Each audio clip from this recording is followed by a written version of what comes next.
Got it? All right, now let me give Madison host again. All right, we're going to do this today. All right, we got this. If we drank too much last night, it could be because we ate too much last night. All We right. got this. I didn't drink last night, so I'm gonna try to do a good job. I'm excited to be here with you ladies. I don't know what you know about me, but I'll just say I'm a leadership executive and entrepreneurship coach. I do some speaking, facilitating, coaching, that kind of thing. I've been coaching since 1997. And in 1997, my coach mentor at the time, oh, and by the way, in 1997, it wasn't even called coaching, right? It was called something else. We didn't have coaching. But he said to us, you know, if you want to do this for a living, you're going to have to learn to sell. And we were like, he's just, no, we don't have to learn to sell, right? Denial. So that denial went on for a while until I figured out, oh, if I want to do this thing for a living that nobody knows what it is and nobody's buying it yet, it wasn't hot, it wasn't a $4 billion industry, right? I'm going to have to learn to sell. So I set out to solve that problem for myself. And this is what I'm bringing you today is one small distinction that I noticed that has served me so well over the course of growing my business. Because I'm an entrepreneur just like you. I go networking. I have to do things to get out there and talk to people and meet people and get them to exchange value with me, right? So just setting it up a little bit, that's what I want to talk to you about. This was one simple idea that hopefully you can take and sell a little better and market a little bit better. Cool? All right. So let me see about sharing this screen. All right. You guys could see that? Mm-hmm. Okay. So I just told you this. How did I end up here talking to people about this? I finally realized that if I wanted to do what I love, the way I wanted to do it, with the people I wanted to do it with, when I wanted to do it, I had to learn to sell. And trust me, I resisted that. But over the years, this is what I've discovered. Selling is the price of admission to our dreams. There's just no way around it. Now, we try to do all kinds of crazy things sometimes as entrepreneurs to not to sell. And we're going to talk about that a little bit, why that happens. Yeah. Especially women and female entrepreneurs. When I ask women, why don't you want to sell? You guys have some guesses about what they say to me? Don't want to be pushy. Right. Don't want to be pushy. What else? Fear. Fear. Being told no. Don't want to be rejected. Yep. Right. All these things that end up putting you on the resistance channel, right? So you resist selling. Well, I'll tell you, that's normal. That is a normal thing. And I'm probably one of the only people that's going to show up here and tell you it's totally normal to resist that. Okay, but it causes a problem. And the problem is if you're resistant to selling, how can somebody be receptive to your selling? Make sense? Yeah. So the other thing I've discovered I want to just lay a little groundwork here. The other thing I discovered over my 23 years in coaching is that all human performance boils down to two distinctions. And these are the distinctions: receptivity and resistance, clarity and confusion. Okay. So normally I would spend a lot more time on this, but I just want to lay this groundwork to get to my point, right? So you can see if people are resistant and confused, nothing's going to happen. People don't write checks when they're resistant or confused. Unfortunately, most of us try to sell to people when they're resistant or confused, or we're resistant or confused. Now, if you can get some receptivity and a little confusion, yellow, right there in the yellow, you might have a chance. Or if you have a little resistance, but somebody's clear, you got a chance, right? But where we're trying to get to is us being receptive and clear and them being receptive and clear. Now, this is a big project, okay? This is not 20 minutes with Mattison and we're going to work all this out, but it gives you a framework to think about when I'm doing my marketing and selling. It's a map, right? Where am I? Where are they? Listen, if they're in the red or you're in the red, don't ask for the business. Do not do it. That's when you're going to get rejected. That's when you're going to be told no. That's when they're going to say, oh, it's just too much money, when you know it's not too much money, right? So use this as a map, okay? And I'll send you this deck, but I use this map for everything I do. Anything I do with humans, I use this map. If I'm selling, I'm mapping them. If I'm coaching, it's sort of built into my head, but you get the point, right? So my job as a salesperson, or as a coach, or as a parent, or as a partner, is to move people to receptivity and clarity. That's my whole job in life. Okay, so let's just apply that to selling for a minute. Because there's two essential functions in business for a successful business, and that is marketing and selling. Here's the problem. We often treat these like they're the same thing.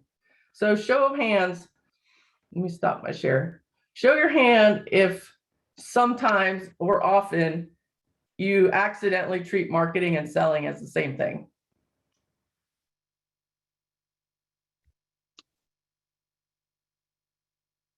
Yeah. People do it because of the lack of clarity around what is what. We do it.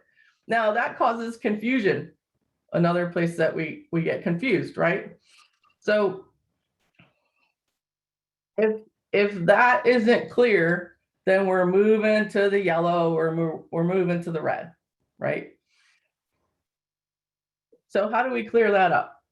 We clear it up by making sure that when we're marketing, and when we're selling, and we're doing the right thing in the right spot in the process. Okay, so selling, what is it? I'm going to tell you what it is in a minute, because it's not marketing. But here's the question that I already asked you. How do you feel about selling, right? So another show of hands, we're all friends here. How many of you are praying that your marketing works so you don't have to sell anything?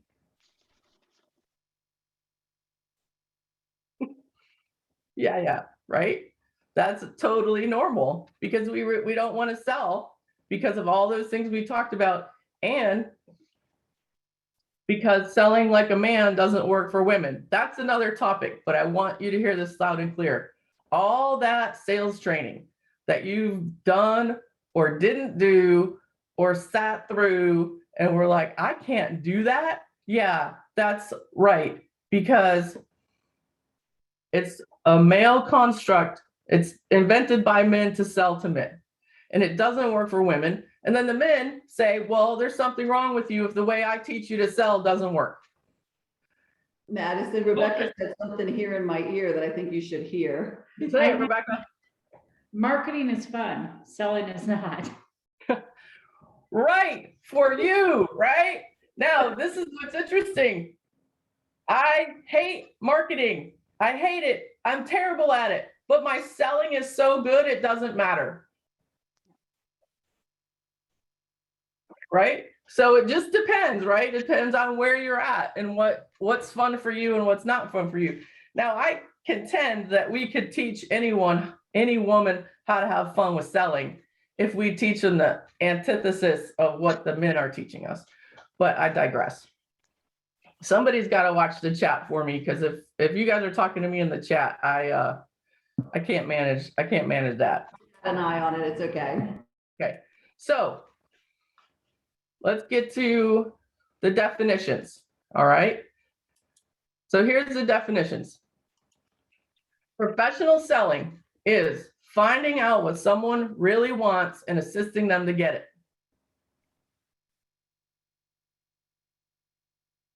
Does that sound scary? Not super scary, right?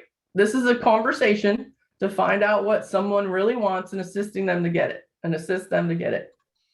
Marketing is anything and everything you do to get to a sales conversation. So let's talk about what some of those things are. What kind of things do you do to get to the sales conversation? We want the phone to ring. We want the email to come through. We want someone to DM us in our Facebook, right? What kind of things do we do? Those are marketing activities to get to the sales conversation. Talk to me. Social media, Yeah, putting your out there.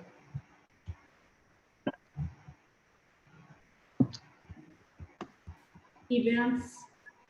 yep, yep. Networking. Networking, yeah, Yeah, I'm about word of mouth. Most of my business is referrals. yep, This right here, what we're doing right now. Yeah. yep, I do a ton of social networking on Facebook and things with all the local neighborhood sites, and I guess it's considered my marketing. Yeah. And then I've been really lucky. I've been in business since '99 that a lot of mine is now referrals and word of mouth, and I'm kind of known in the community, but it takes a long time to do that. it does take a long time. Answering professional questions on social media. Yep, interacting Oh, on yeah. social media, answering questions. And then some traditional things, right? Even people still advertise, people still do radio, television, maybe not us, but some people still do direct mail. So all these things, including networking, right? Including speaking or speaking for free. Those are all marketing activities. Yeah. Now what happens is sometimes we accidentally market like marketing is going to sell something. And unless you're selling a commodity, and a few of you are, okay, a few of you are selling food things and commodities. But wouldn't it be nice if you could think about that as more of a custom value add thing, right? So unless you're selling widgets or Coca-Cola, marketing doesn't sell anything, but we often treat it like it does. So we have to get clear about what is the function of my marketing? What am I actually trying to do with this marketing? And what you're trying to do is in some way get to the sales conversation. Making sense? But what'll happen is people will try to trick us, and they'll ask us to sell in a marketing environment. Hey, Jackie, can I use you as an example because you're a coach? Sure. So we're out networking, and you'll say, oh yeah, I do health coaching and these kinds of things, right? How you introduce yourself. And someone is likely to say, oh, how much do you charge? Yeah, this has happened to all of us, no matter what you're selling. I'm just using Jackie because we're both coaches. Now, this is a trap because how much you charge belongs in the sales conversation. And no matter what you say, it's too much. because you haven't had a sales conversation around the value that you bring. Yes, my coach insists that we don't have that conversation until the second call. Right. You can have it on the first call if you make the transition, right? It just depends on what you're selling, how the length of that sales process, right? And sometimes, depending on what you're selling, it's okay to give the price, but you have to make a bridge from, oh, my marketing worked. Oh, they called. Oh my gosh, the phone's ringing. My marketing worked. Now I have a big problem. Now I have to sell something. But it also has to be clear to the person who's inquiring that we're moving from a marketing conversation to a sales conversation. You don't have to tell them, oh, I need to have a sales conversation with you, but you do have to transition that to a conversation. Is that making sense? But what will happen is people will try to trick you into having a sales conversation in a marketing environment, and it almost never works. I mean, have you actually seen anybody buy something at a networking event that wasn't on a table?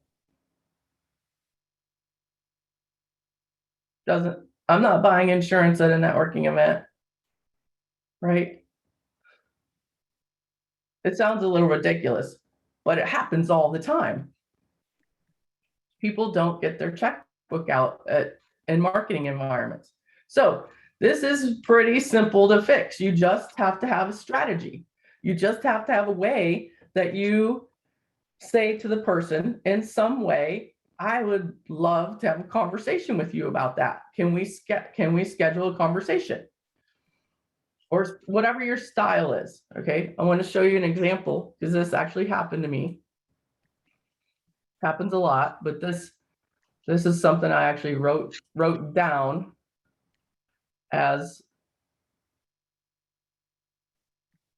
an example. Okay, so someone messaged me on Facebook. Cool, my marketing worked. I know I have to have a conversation. So my aim was to get it. That was my whole aim, get a sales conversation, right? So here's what happened. This is exactly word for word what happened. She messaged me and said, do you still speak to groups and or come to Austin? I'd love to hook you up. What kind of numbers would you want? Can you see this is a trap? I don't have any information. I don't have it. I'm flying blind. I'm very confused at this point, right?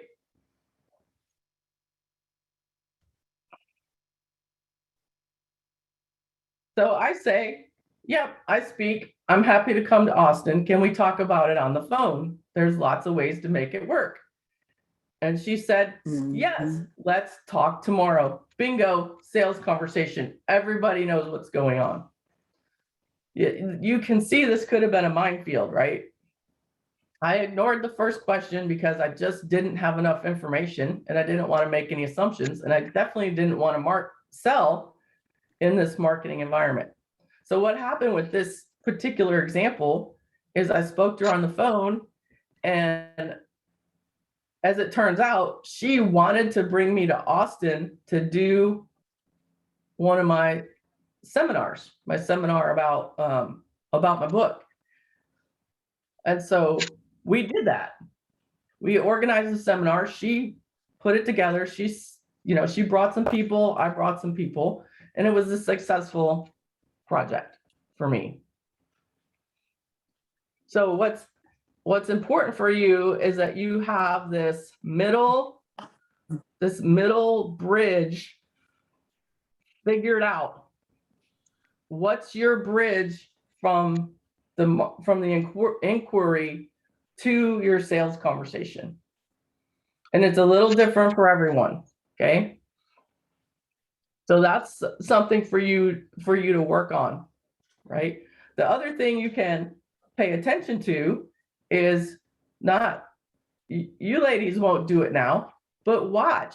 when people try to sell in marketing environments, does it create resistance or receptivity in people? You probably already know the answer because it creates that in you, right? And you could name as many examples as I could about people coming up to you in networking environments and trying to sell you something. And you're just like, I need to get away from this person as soon as possible. Now, here's why we don't want to sell, right? Is because we don't want to do that. And good for you. Good for you. Don't do that. If you ask them for a sales conversation, Zoom, phone, in person, however you like to do it, and they don't want to give that to you, they're not interested anyway. They're just price shopping or tire kicking, right? So this happened to me a lot when I did a lot of networking. I'm like, yeah, go ahead. Question. Oh, that's okay. I was just going to say that used to happen to me all the time when I was first doing murals. How much do you Yeah. charge for a mural? Are you talking a tree in the corner of your child's bedroom? Are you talking 4 full walls in a 1,000 square foot house? You know, you totally have to get to that next conversation and meet in person. I would love to see your space. I would love to see what you have in mind. Do you have any photos to show me so I can give you an accurate estimate? Otherwise, they're just wanting you to say $100 no matter what. And that's their budget. Right. You know, you have to not be afraid to say, what is your budget for this project? What are you really looking for? You know, same thing. We want you to come for face painting. You know, how much do you charge per child? I don't. That's not how I do it. You know, what Right. is your event? What's the purpose, the place? But yeah, it's funny. It's interesting. I don't know if I've ever thought about the difference between the marketing and the selling definition the way you've told it to us this morning. And it's really interesting because it's so true and it hits it right on the head. Yeah, thank you. It's something I noticed pretty early on because I'm real sensitive to these two distinctions, right? Confusion, clarity, receptivity, resistance. Like my whole world is built on those two distinctions. So when I see somebody's resistant, I'm going to look for why, right? What's going on there? How can I, instead of pushing them through their resistance, which is traditional sales training, by the way, right? All traditional sales training is teaching you how to push someone through their resistance. And you don't want to do that, and you should not do that. It's not in our nature to do that. It is in the men's nature. They love that stuff. They want to get in there and rumble. They like it. But we don't like it, and they don't get that we don't like it, right? So what we have to do is find a way to create some receptivity in those conversations. And sure, there'll be a little pushback, and there's going to be probably be some objections, but the solution is not to push people through those. The solution is to find where they're confused, because if they're not writing a check, they're either confused or resistant. And it's our job to figure out what's missing. If I go through my whole sales process, which is just a conversation, I'm not really selling anything. I'm trying to find out what they want. And if it's a match, right? And if we get to the end and they say, I'm really interested in working with you, and then I give them the price and they say, well, that's a lot. That's not an objection. That's an ask for more clarity. I'm missing something in the fact that I can't see that working with you is yet worth that much. That makes sense? So instead of freaking out, oh my God, money objection, they're always going to have one, almost always, right? Because that's what they're trained to do. They're trained to push back on the money. If I said it's $100, they'd say, oh, that's a lot. If I said it's $10,000, they'd say, oh, that's a lot. Right? Mhm. So what you're looking for then is, okay, well, what are they missing? And I would ask, What's not clear for you? I think it's a good fit. I want to work with you. You want to work with me. What's still not clear? Just authentic, right? Just being authentic. Okay, so just to review, the real crux of this conversation is get real clear about what your marketing is, and your marketing should only do one thing, and that's get you to a sales conversation. That's all you got to do in your marketing. Now, once the phone rings, the email comes in, now it's on. Now you have to sell something. But just find out what they really want and see if you can get it for them. But here's the crazy part. As you ladies know, you've all been around a little while.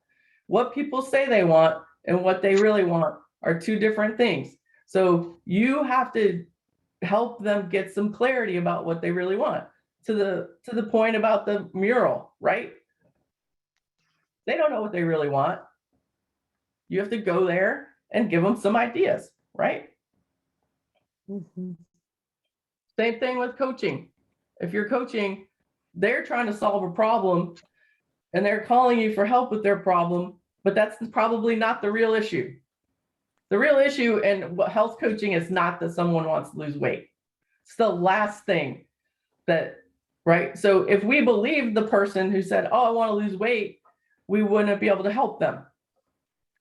We've got to find out what they really want. I want to give you this example, and then I'll open it up for some questions. We can, or we can have a discussion. You can ask some questions. I don't know how much time I have left, but this literally happened one time. I was talking to a woman, and I asked her what she wanted, and she said, I want to lose 30 pounds. And so I asked the next question about, well, what will you do next? And she said, well, I'll go dancing. I want to go dancing. Okay. And when you go dancing, I'm simplifying, but you get it, right? When you go dancing, what will that cause? And she said, well, I'll meet a man. And she lit up, right? So what she said she wanted was to lose 30 pounds. What she really wanted was to meet a man. So just go do that. And I'm not the right coach for that. You need a relationship coach. Now, Mattison, I wish I would have seen your face in that conversation. I have a really good poker face when I want to. You do. So you get the point, right? Just don't believe them when they say the first thing. Ask a little bit, poke around. Don't take their word for it. Find out. And I promise you, most of the time, you'll sell something bigger and better than what they asked for.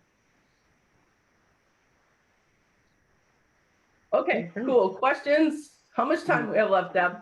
You've got another 2 or 3 minutes, and then we're going to have to wrap it up with our business. So thank you. And before everybody starts asking questions, I didn't properly introduce Mattison. Mattison and I met in Houston many, many years ago. A friend of mine said, oh, you need to drive all the way down to Houston to go attend my networking event. And it's like, this better be worth the hour-and-a-half drive commute each way.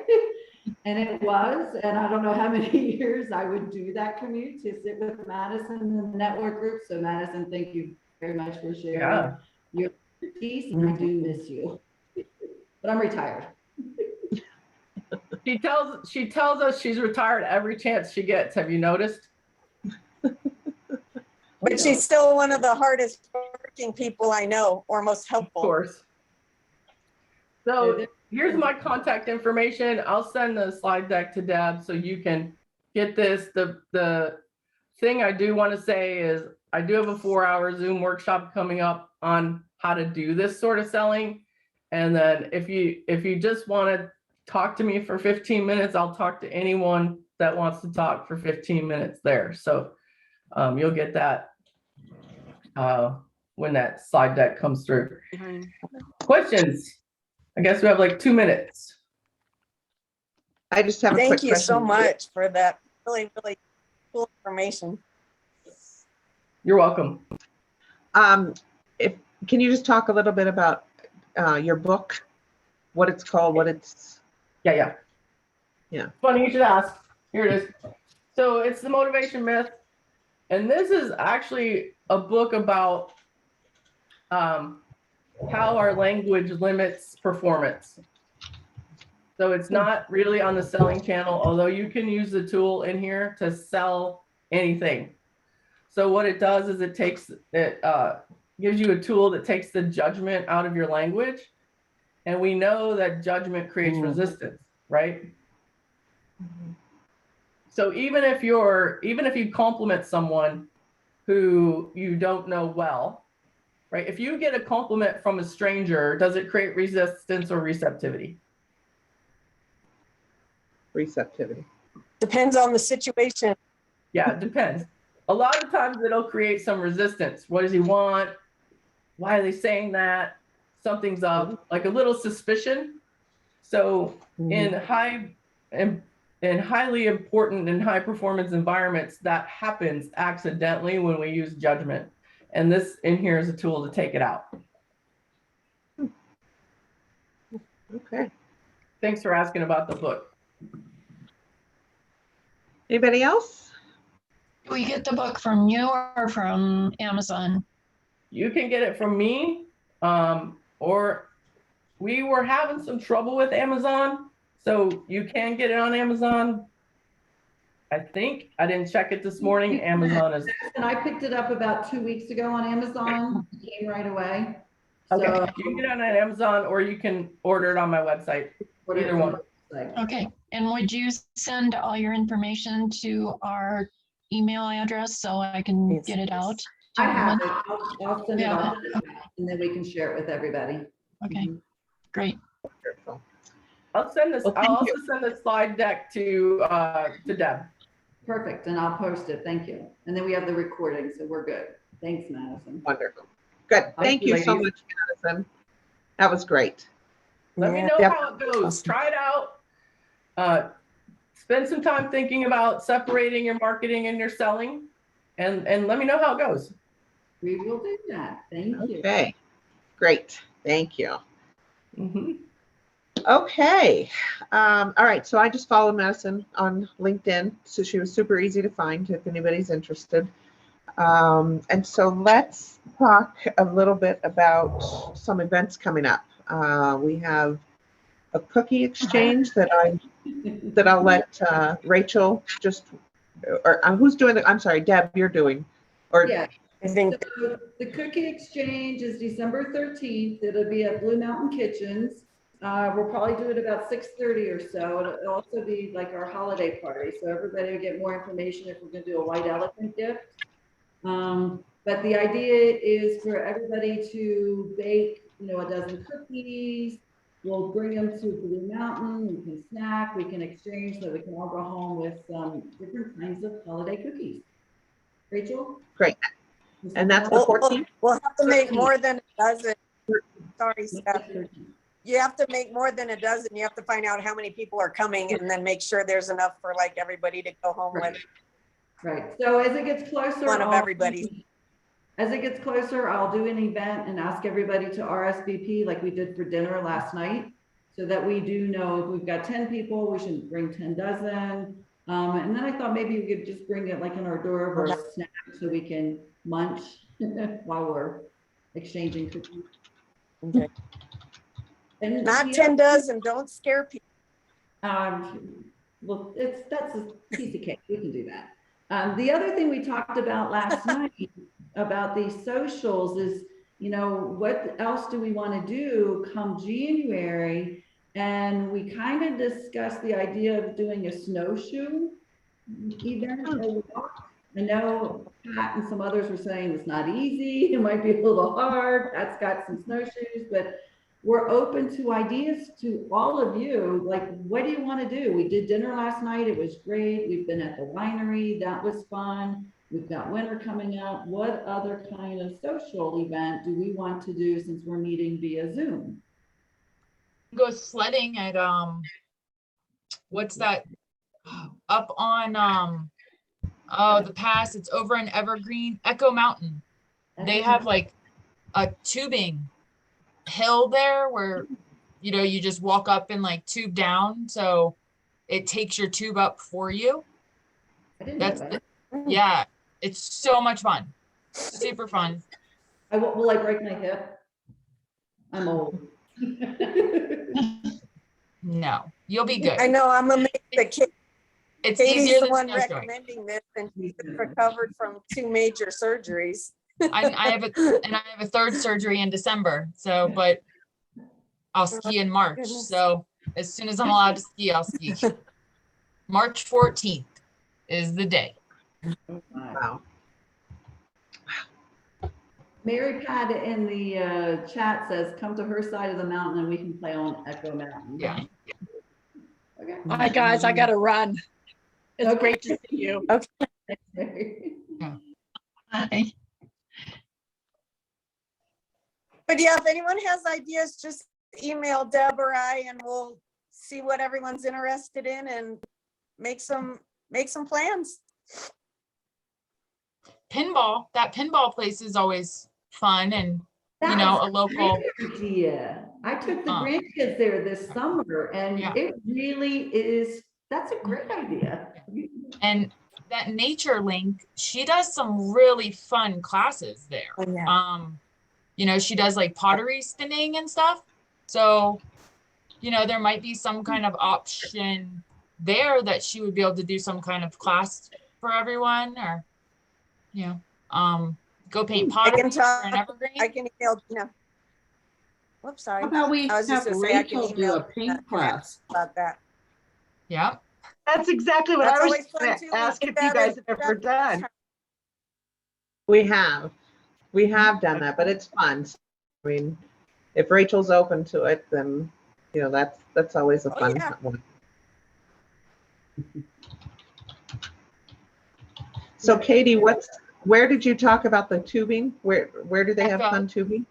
Echo Oh, Mountain, at where okay. Mary Pat was talking about. Okay.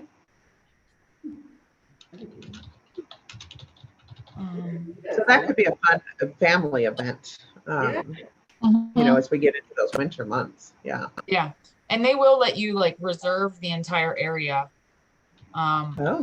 We actually were going to do it for our boy's birthday last year, but then because I was hurt, I couldn't get up to the location. Oh. So we had to switch that up. But Okay. Okay. Does anybody else have anything fun to share, or any? I'm just trying to think of other ideas. No, keep them. Fun things we can do. Yeah. Or, yeah, I don't know. Is Cindy on the call? I didn't see her. She's not on. No. Oh, okay. Could always do like a yoga class or something with Cindy, like a, you know, evening, like, Yeah. like a restorative or like a yin class with hot tea. That would be really fun. Ooh, I like that idea. Yeah. You're Ask full her of about great that. That'd be ideas. good. Oh, when it comes to like crafting, or I'm a homeschool mom, this is what we do. We do field trips and crafting.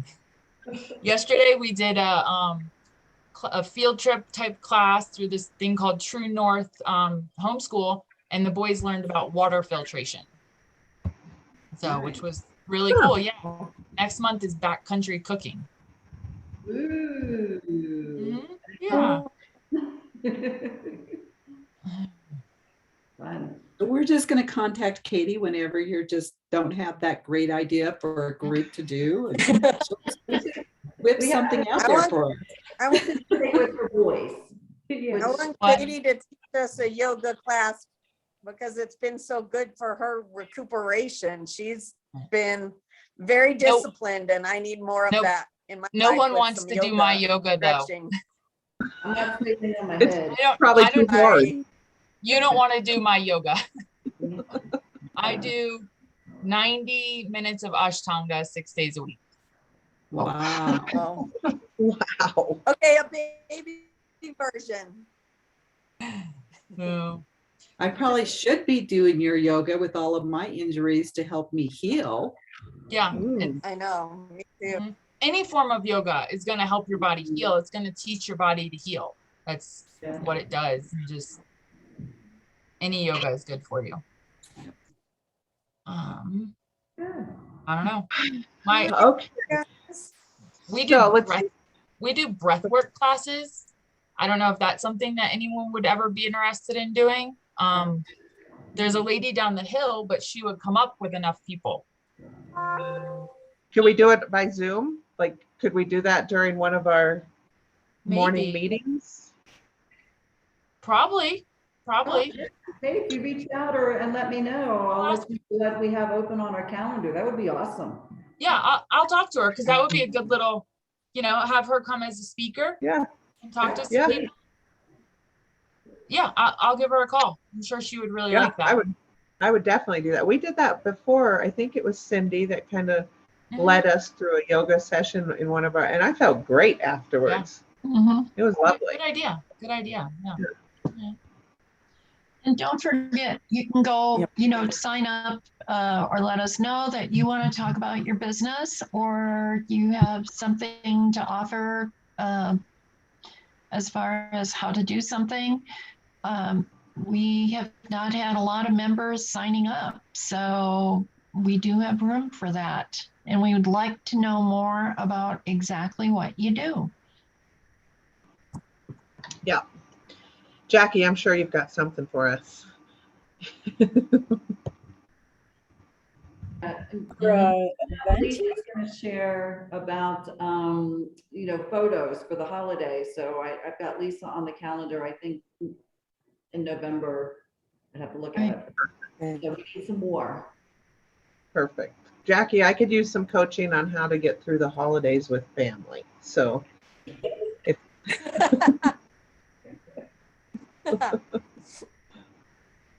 Very good. And what are you really asking? I'm not sure yet. I'll let you know, Jackie.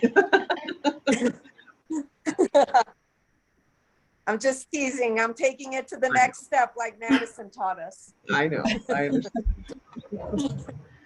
All right. Well, if anybody has anything else, otherwise I need to start my work day. Yes. Me too. Good. All right. Take care, everyone. Great meeting. Bye. Bye.